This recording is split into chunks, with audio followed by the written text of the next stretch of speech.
Do you have any suggestions on measuring for kids? Measure twice and cut once. Yeah. And don't cut your arm off. What about safety equipment? Safety. Definitely glasses are pretty helpful. I should probably go put some of those on. But prior experience with woodworking and maybe the supervision of an elder would be highly recommended. So these will be the actual posts of the ramp. We'll have 4 of them, about 5 feet long, and they'll serve as your ladder for the nest at top. When cutting these at 5 feet, are you saving the rest of this piece of wood for anything else? Yep, we'll save the rest of that for the rungs and the ladder, and also to build the other parts that keep the ramp together. So yeah, we're starting at 5 feet. Okay.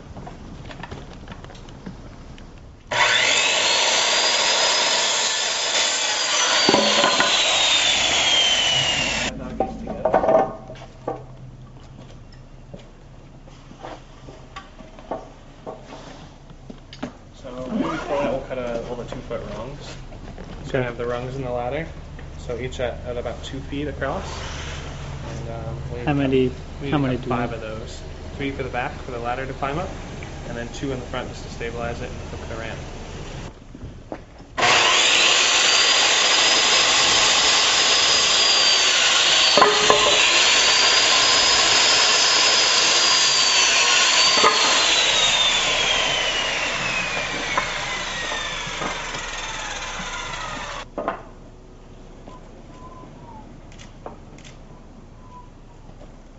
So you want to place the rungs evenly, and at 5 feet with 3 of them, you place the center one at 15 inches.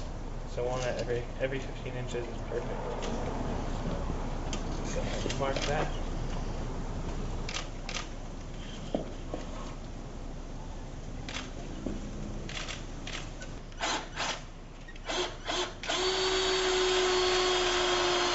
The screws that we got 2.25 inch screws.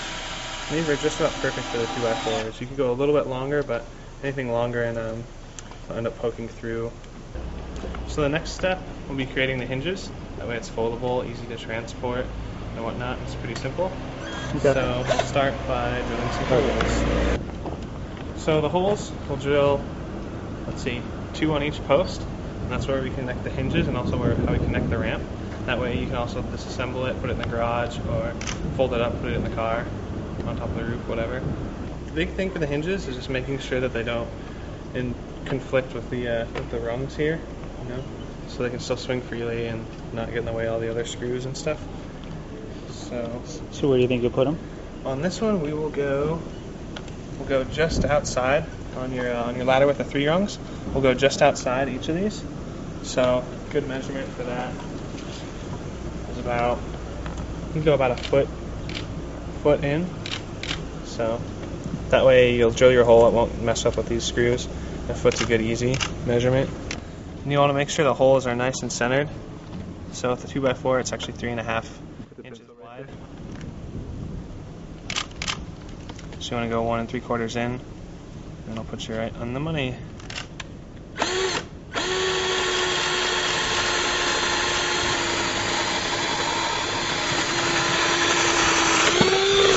To drill through this one, I have a 5/8 inch bit, and you basically, whatever size bolts you get, you want to just have the bit just a little bit wider, just enough so you can still move everything around. It's not too tight, so they fit in there, with just enough wiggle room. We have washers and everything, so when you tighten it up, it'll be good to go.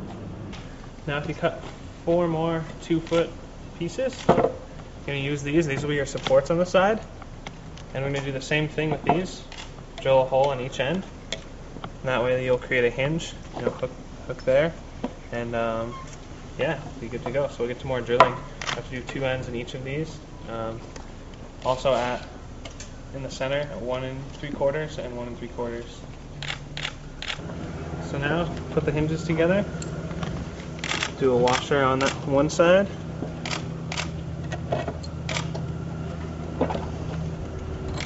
Washer on the other.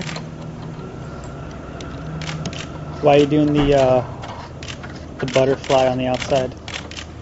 It shows the wing nut, just because it's easy. You can do it with your hand. It's pretty simple, quick escape plan, a quick setup plan.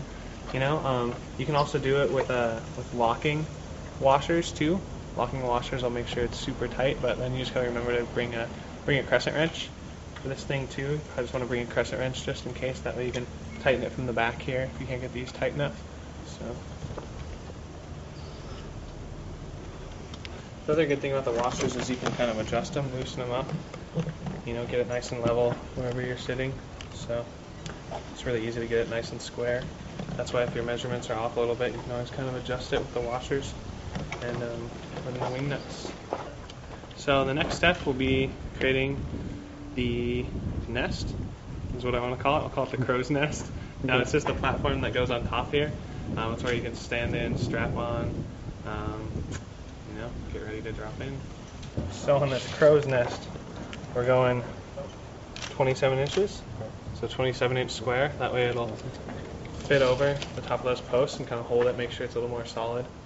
So first off, we'll just do a 27-inch square of this plywood and then build a frame from there. You know how many marks it takes to get a straight line? 3. What's it like?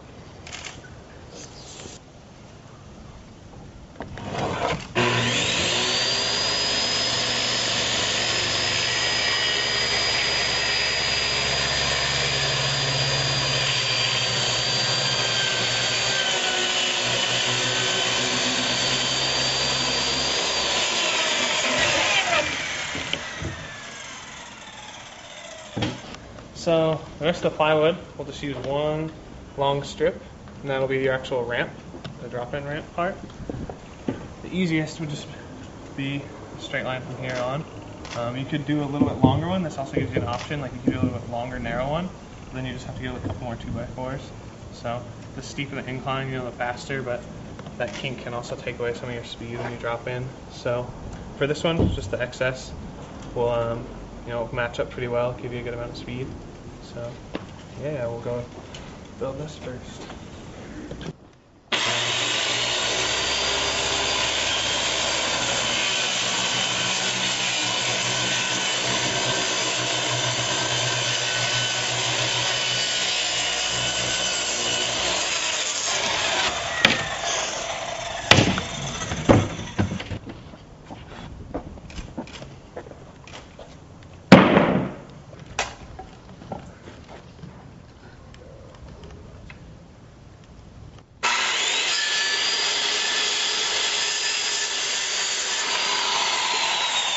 So how are you laying out the crow's nest? So the crow's nest,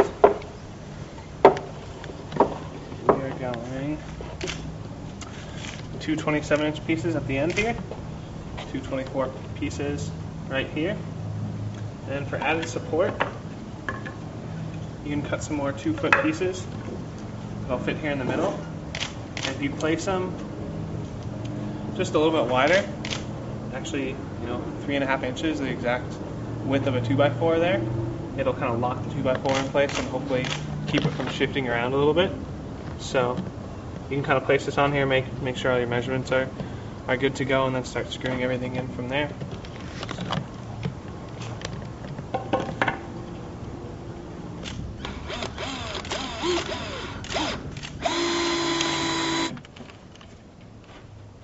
The thing is that you're bending over an invisible person, maybe? Yeah, Even though you still get that character.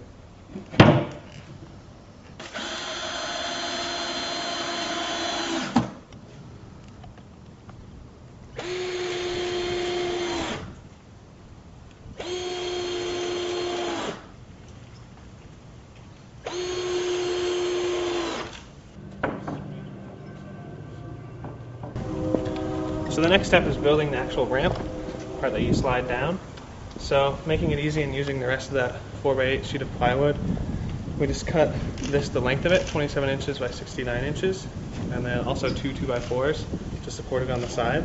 So with this, you have a pretty steep angle, enough that you can get a lot of speed. And then you also have this other option, you have a little bit longer ramp with the leftover piece, that you could always get some 2x4s and put some hooks on that and make that. So give it a little more extension, or if you put it in the back of a truck, get a little bit longer length, because this is an 8-foot piece. So that's one way to use the extra parts. Some photo stuff on the side. Yeah, I think like just a little bit of stuff here and there.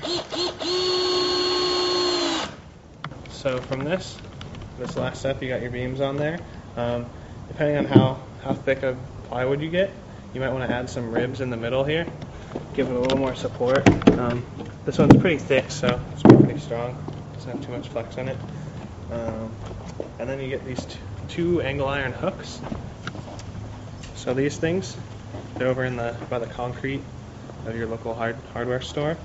You'll get some that are pretty strong, and you'll mount these to the ramp part, and then you can hook them on like so, and they'll hold your ramp on. So now with these angles, you can find some bolts that work or drill holes and run screws. Just make sure and run it pretty wide so you're not going to scuff up your board. You can also get those nice bolts that are rounded. That way you won't gouge your base up at all, and still have a pretty sturdy mount. Cool, so we have our hooks on here. Those guys bolted in there nice and solid.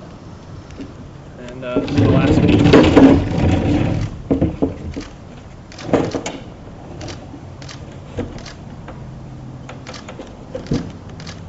There we go. Roughly how much does this ramp cost? This ramp would cost under $100 easy. And how long did it take you to make it? About 2 hours. Your ramp, which you can build a couple of them depending on speed. You got your crow's nest here. Fit in the trunk easy style. You can loosen these wing nuts.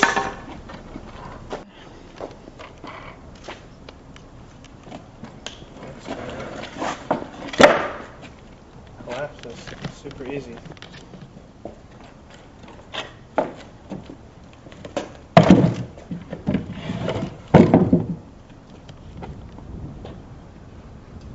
Portable speed.